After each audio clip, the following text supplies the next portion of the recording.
Welcome, listeners. Imagine stumbling upon something extraordinary in the most unexpected of places, your own backyard.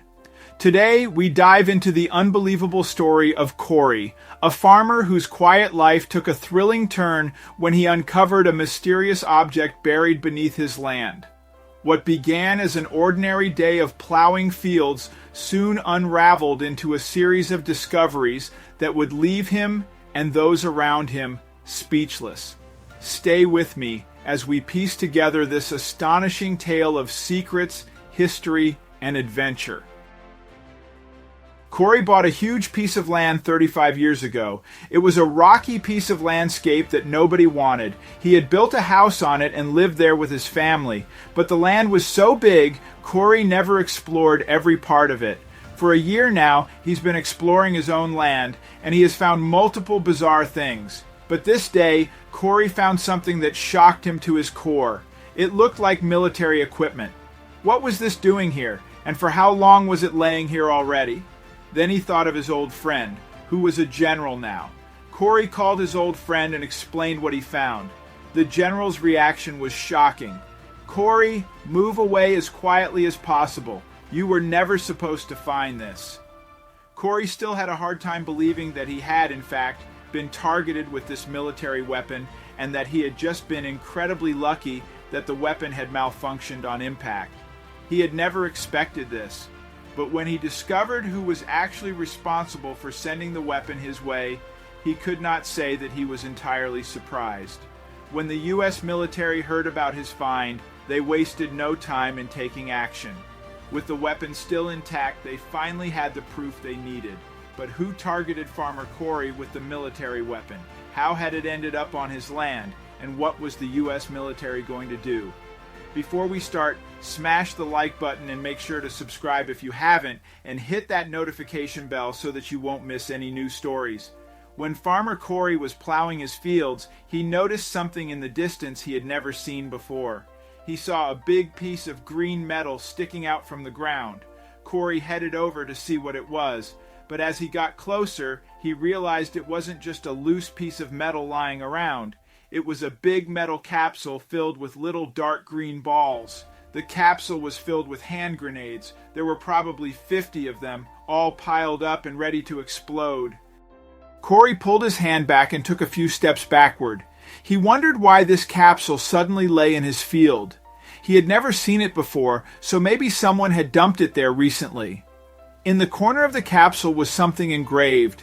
It was very hard to read as the rust had grown over it, but Corey could make out 2 letters and a few numbers. He ran inside to get a notepad and wrote everything down. Corey looked at the numbers but had no idea what they could be.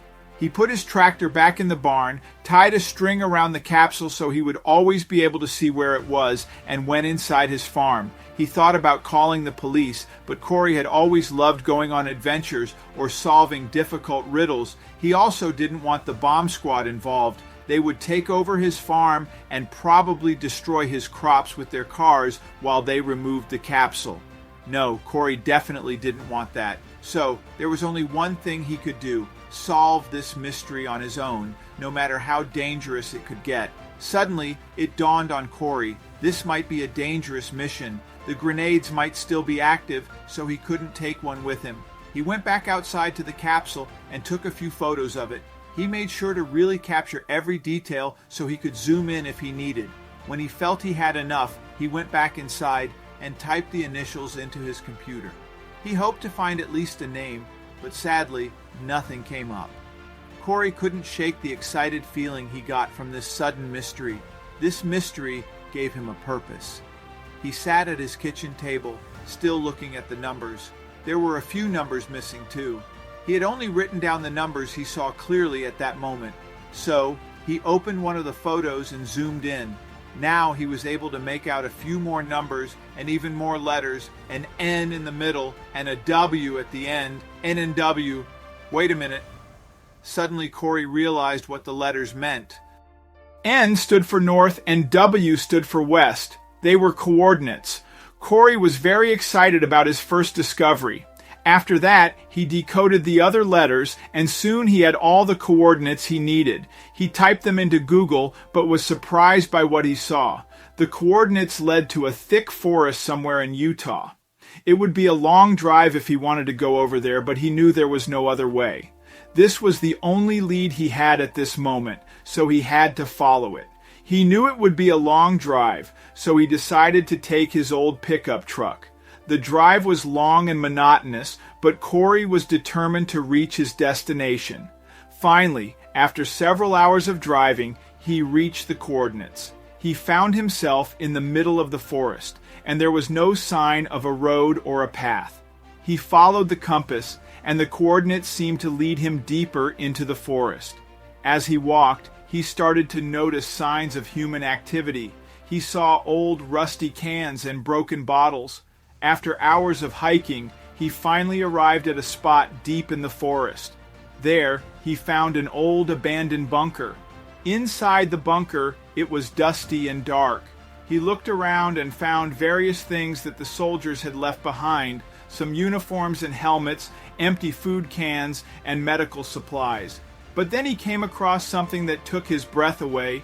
He found a pile of what seemed to be personal belongings of soldiers who had spent a lot of time here, photographs, letters, and notebooks. As Corey looked at the letters, a piece of paper fell out of the pile and onto the floor. It caught his attention, and he grabbed it, curious to see what he would find on it.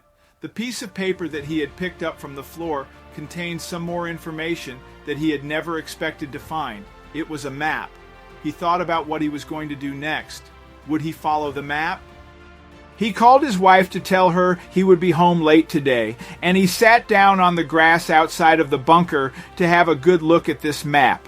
It wasn't very detailed, but it clearly showed the bunker and a nearby river, and something was marked with a big red X. What did the X mean? Corey decided to start his journey by finding the river first. From there, it should be easy to follow the rest of the path. Once again, he found himself walking through the thick forest and over fallen trees. He heard water running somewhere nearby.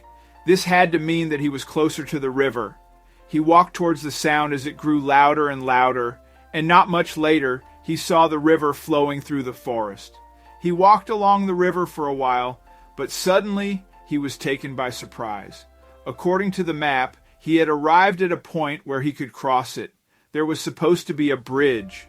After a while, he realized that the bridge had been there before. He could see the remains on both sides of the river, but it was gone now. This map must have been drawn even longer ago than he first thought. But that wasn't his biggest worry right now. The river wasn't very wide, and it didn't seem very deep either. But Corey didn't want to take the risk, so he had to find another way. Luckily for him, there were a couple of big tree branches lying nearby. He could definitely work with these. Once Corey had confirmed that the bridge was really safe enough for him to cross, he grabbed his things and safely put them away in his pockets and his shirt.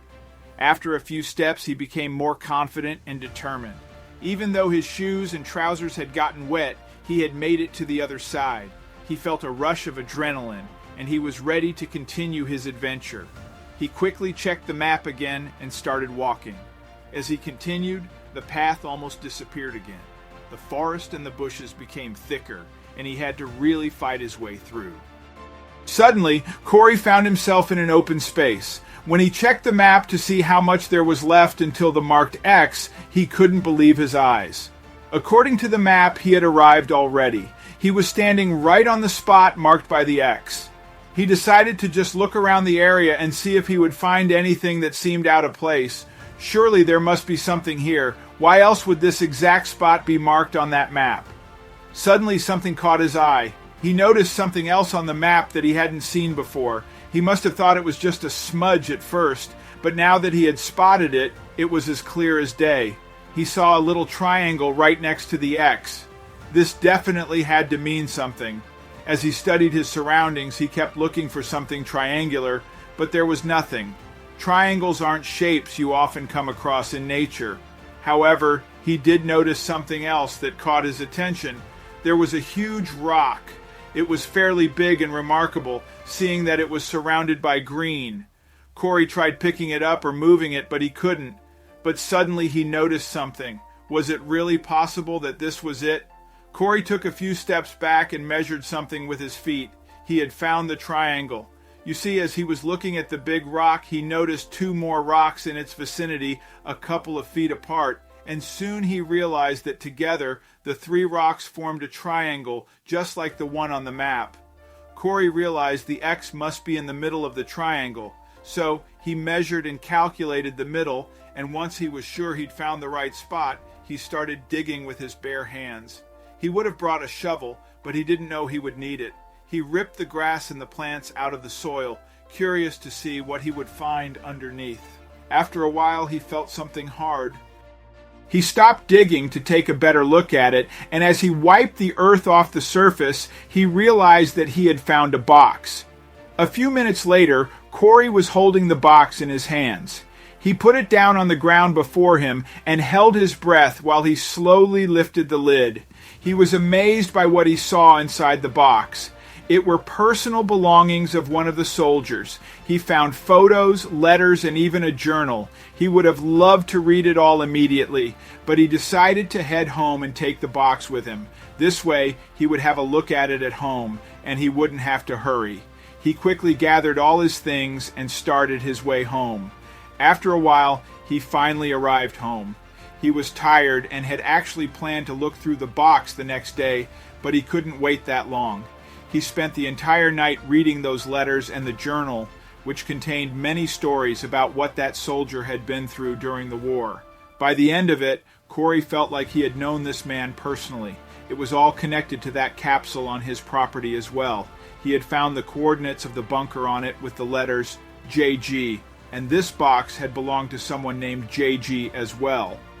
Corey decided to contact the local authorities in hopes of finding JG's family, and to his surprise, it worked. Apparently, JG had gone missing during the war, and his family was overjoyed to have some of his old belongings back. They were very thankful for Corey, and they became good friends. That same day, the police came to Corey's house and removed the capsule from his garden. Corey himself was happy to have experienced such an adventure. He had never expected a day of exploring his own land to end like this.